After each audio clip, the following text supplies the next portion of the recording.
Oh, big snook right here.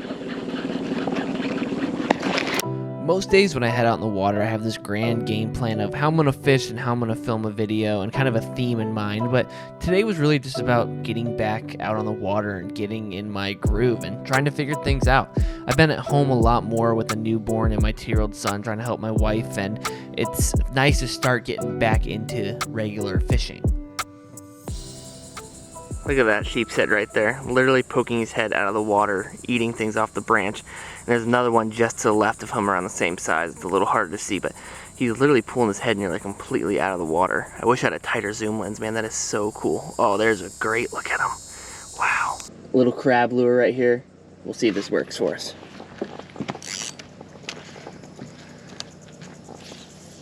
You know, sheep's head, they cruise mangrove lines and dock lines, bridges, anything. They'll crunch barnacles, they'll eat crabs off of the barnacles, they'll eat shrimp and little crustaceans and stuff like that that are inside of them. Really, really neat fish, and they have teeth just like specially designed for crunching hard stuff. God, that is a monster sheep's head. Holy cow. That was a good cast right there. With sheep's head, I find too much action actually scares them. A lot of times I almost just like get my rod tip and vibrate a little bit. Look at that freaking son of a gun. He's shaking the entire branch. Oh my God. They swirled on it. I actually like looped that over the branch. I know it's like goofy, whatever, getting so intense about sheep's head, man, but they're tough fish to catch on artificial. We're gonna give a big old skip cast under here.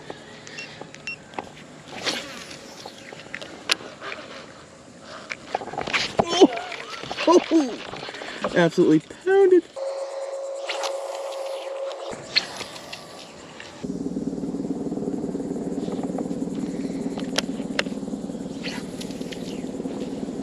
Oh, big snook right here.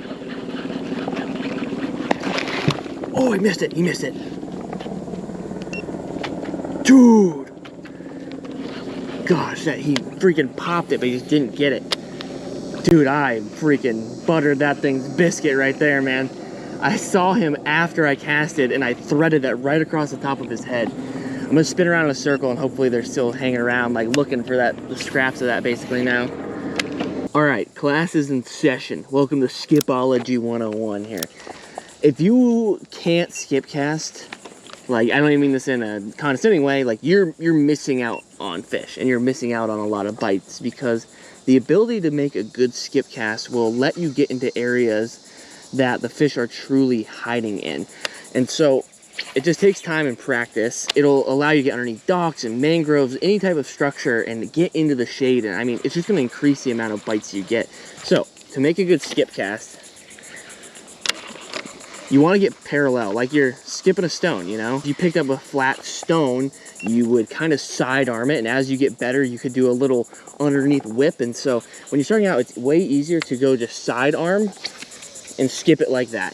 I think you have less finesse and less control, but it works. You'll see me a lot of times, I kind of do this little like up and down flick thing like this, where it's kind of the same idea, but you're just able to whip it a lot quicker and a lot more precise that way. I find, oh, something ate it right when I pulled it out of that bush. A little barracuda, I believe. Back to my stone skipping analogy, if you were walking along the beach or a lake or river and you were trying to skip rocks, you wouldn't lean over and pick up a rock that is like odd shaped and clunky, and you know instinctively that's going to be a hard bait to skip. When I'm skipping lures, I'm always throwing really smooth one-piece baits, so flukes, swim baits, shrimp that aren't rigid, so things like the Savage Gear shrimp and Voodoo shrimp, like those things don't skip well, but things like DOA and Live Target that are like a solid little chunk of soft plastic, and it kind of almost always needs to be soft plastic to get good skips in. If you're trying to skip, you know, like a hard bait or something that doesn't skip well, it's not worth your time. The biggest thing I would say when it comes to skip casting is you can't be afraid, like doing like this kind of like half-hearted, like, I mean, that was okay, but it's not gonna do that great. Like, you need to commit, and think about when you're skipping a rock, you whip it like that. And you wanna whip your skip cast, and that's when they're gonna come out hot and clean like that. And something that I think is kind of underrated that a lot of people don't think about when it comes to skip casting is that I think you actually get a lot of bites because of the skip. when you watch mullet, pilchards, whatever type of little bait fish getting chased across the water, they'll go boom, boom, boom, boom, boom, and they'll jump rapidly across the top like that. When a mullet's getting chased, that's not when they're jumping high in the air and flopping like if you threw a cast. So I've had so many times where I've whipped the skip cast underneath structure, and I've watched the fish turn in and chase it because it looks like a mullet getting chased away. Skip casting, it's going to allow you to get to more spots that are holding more fish, and the action that the skip has going across the water, I think can actually draw a lot of bites too. So if you're not skip casting, man, like you're missing out on fish.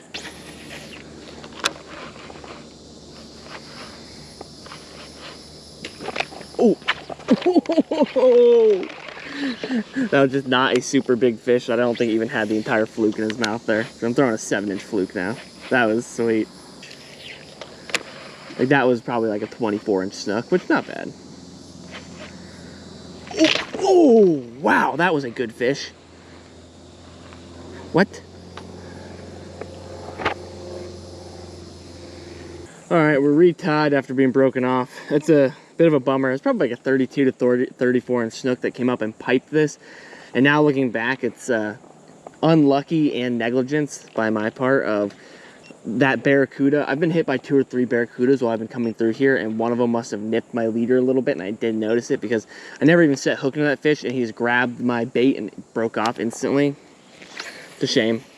But the fact that I didn't set hook into him, he's probably not hooked and doesn't have the bait into him, but a bit of a bummer to miss that opportunity. That's the second pretty nice snook that I've had try to eat this lure, which is really optimistic for me. Ooh. I grinded away for a few hours and just really wasn't connecting with anything that great. So I decided it was time to kind of reset, go grab some lunch on the water, eat a good meal, and then really figure out a game plan and try to figure out some fish. I pulled up to a spot and I'm fishing in 14 feet of water. And this isn't something I do a ton of, so I'm trying to learn, and I'm hoping to find maybe a black drum or redfish deep. And I've caught 3 sail cats in a row. And I throw down and I get thumped. I'm like, oh, it's probably another one, maybe a bigger sail cat. And here we have just an absolute magnum snapper. I have been on a mega snapper catching lately. That's like a 17-inch freaking mangrove snapper. That is unbelievable. One of the biggest inshore mangroves I've definitely ever caught. That is incredible. Look at that beast. All right, we're gonna unhook him and we'll throw him in the ice. I mean, that's awesome. Catching snapper is such a huge blessing. Really one of the greatest fish you can catch inshore in South Florida to keep because they're so plentiful. They have high fecundity, meaning they produce a lot of babies. And that is a beautiful one. And my wife loves snapper, I love snapper, so what a blessing that is what a blessing that stud is while we try to catch some other fish. But that is a freaking I don't know what it is. I'm just the mangrove man of lately. And look at what this thing spit out. I'm pretty sure this is a baby stone crab. Look at that. How cool. A baby juvenile stone crab. Now, I don't know the legalities of using one of these for bait, which normally I would just throw this bad boy on and chuck him down, but I don't know if that's allowed or not, so we'll just throw him back. Wow. All right, let's keep dragging in the deep and see what we find. I really was hoping to catch like a black drum or a flounder. Instead, freaking magnum mangrove snapper. What the heck? Gotta explain what we're doing here. So I actually stopped and picked up some lunch on the water. Just kind of get a little reprieve because it is just so freaking hot this summer, man. It's unbelievable. And when it's hot, the fish, something just ate that. Oh, it's falling. I'm sure that is a catfish or a jack or something. Something ate that before it even hit the bottom. During the summertime when it's so hot, the fish are just tough to catch and they'll do anything to get out of the heat, man. And deep water is a great way to get out of the heat.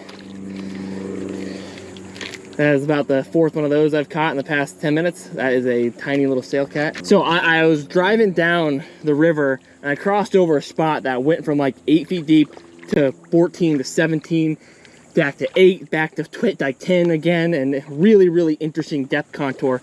And I'm looking at the side scan and there's oyster bars down below that I can see and tons of jagged bottom. And I'm like, all right, well, that would be a good spot for anything. Pulled up and I just put on a 1/2 ounce jig head, 30-pound fluoro, and I'm throwing my spinning rod here, and I'm letting it sink all the way down until I feel bottom, and then it's just tapping it off the bottom and trying to feel that bite. Now, like I said in the last video, I've started putting all my tackle in an Amazon affiliate store down below, so you can check out the link and you can see the gear I'm using if you want to pick up any of it. The lures, all that stuff is down below, and help support me in the channel and stuff, and easy way for you guys to see the gear that I'm using. There's a bite. It's tiny. I mean, there's so many fish down here, it's crazy. And it's like a 50 to 75 yard stretch of just like oysters and this type of depth. Another this is a dog snapper, I believe. Wouldn't even be legal mangrove, but I'm not gonna keep any mangroves probably unless they're over 13 inches, I think. Really just waiting for the moment that I set hook and it's just of a giant black drum, or I wouldn't even be surprised if there was some little Goliath groupers hanging around in here. That feels better. Not a giant black drum, but I don't know, it felt heavy at first. Could be wrong. They're just holding strong. Another big snapper. Don't know if he's like big, but he's good. I don't know, it's pretty freaking big. All right, he's 12 inches, but we'll let him go. We'll let him fly. These almost look like they could be cubera. Juvenile cubera and mangrove snappers look really similar. The juvenile cuberas have a lot more defined bars on them, which these almost do, but they look really, really similar.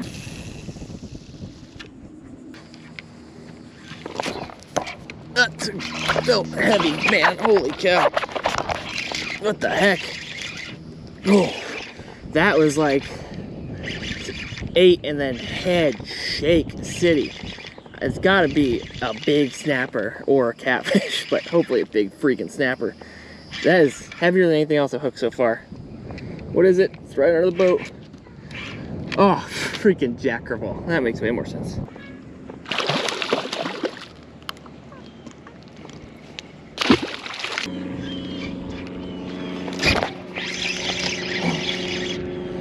Another one.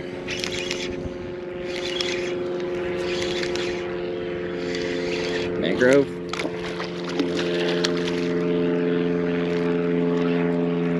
That's probably a keeper mangrove, but we're gonna let him fly.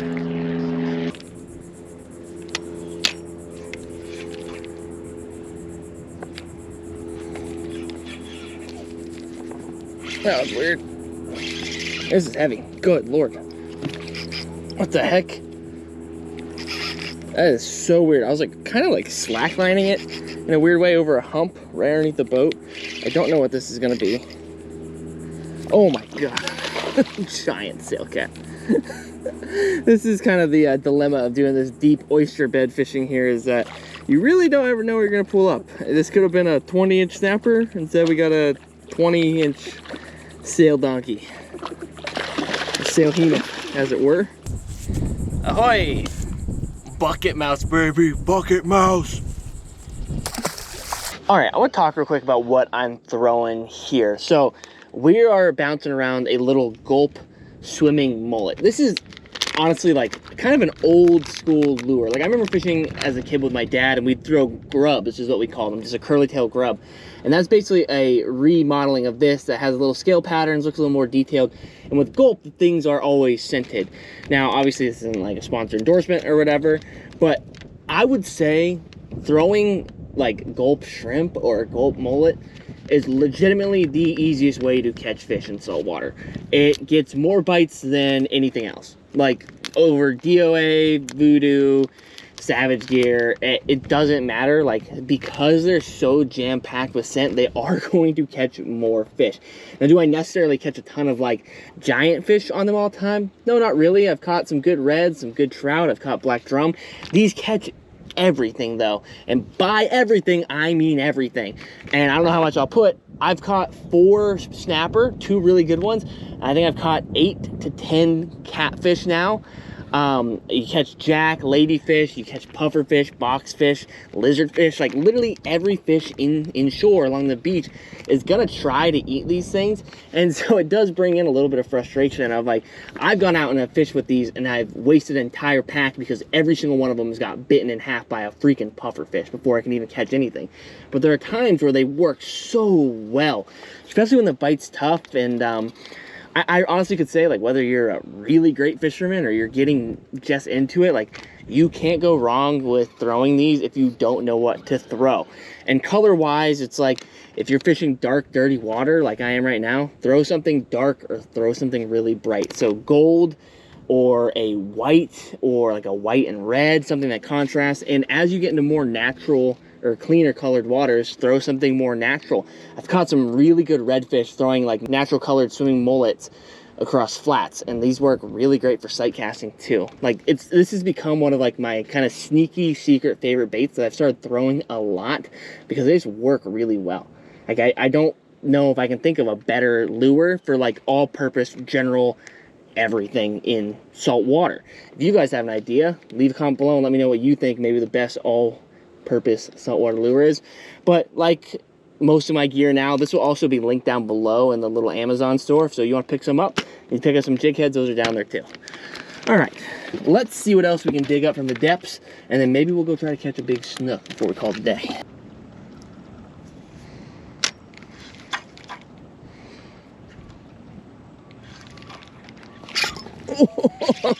This is so bizarre. I honestly can't think of like an easier way to catch. Ooh, tank snapper. Whew. Can't think of an easier way to catch big freaking fish.